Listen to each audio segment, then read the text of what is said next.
చాలా మంది మనం చూస్తుంటాం రోడ్ల మీద యాక్సిడెంట్ అయిపోయి చనిపోతూ ఉంటారు. లేకపోతే ఆత్మహత్యలో చేసుకొని చనిపోతూ ఉంటారు. వీళ్ళందరికీ కూడా అకాల మరణము అంటూ ఉంటాం. సో, ఇలాంటి వాళ్ళు చేసుకున్న వాళ్ళకి వాళ్ళ కర్మ అనేటువంటిది ఏమవుతుంది అని చాలామంది క్వెషన్ అడుగుతూ ఉంటారు. అంటే కలియుగంలో ఏ మనిషికైనా 120 సంవత్సరాల పాటు ఆయుష్ ఉంటుంది. అందులో ఆయుష్‌ను మళ్ళా 3 రకాలుగా చెప్పబడి ఉంది. అల్పాయుష్షు 36 సంవత్సరాలు, మధ్యమ పూర్ణాయుష్షులు అన్నీ చెప్పబడ్డాయి. సో, ప్రధానంగా ఎవ్వరైనా సరే ఆయుష్ అనేటువంటిది కంప్లీట్ అవ్వకుండా బలవన్మరణం కానీ, ఆత్మహత్య కానీ చేసుకొని చనిపోవడం జరిగితే వాళ్ళు ఖచ్చితంగా నరకలోకానికి ఖచ్చితంగా వెళ్తారు.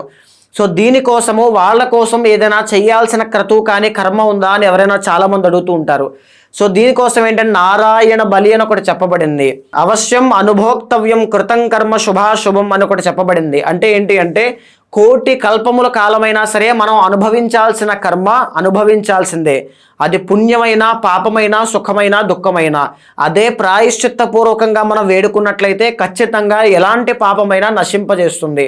సో, అందుకోసమే చనిపోయిన వాళ్ళ పేరు మీద నారాయణ బలి అనేటువంటి దాన్ని చేస్తారు. సో, ఎవరైనా సరే మీ ఇంట్లో కానీ పితృశాపములు మీరు మీ ఇంట్లో చనిపోయిన వాళ్ళకి ఎప్పుడైనా సరే శ్రాద్ధ కర్మలు కానీ ఏవి కూడా సరిగ్గా చేయనట్లయితే పితృశాపము అనేటువంటిది వస్తుంది.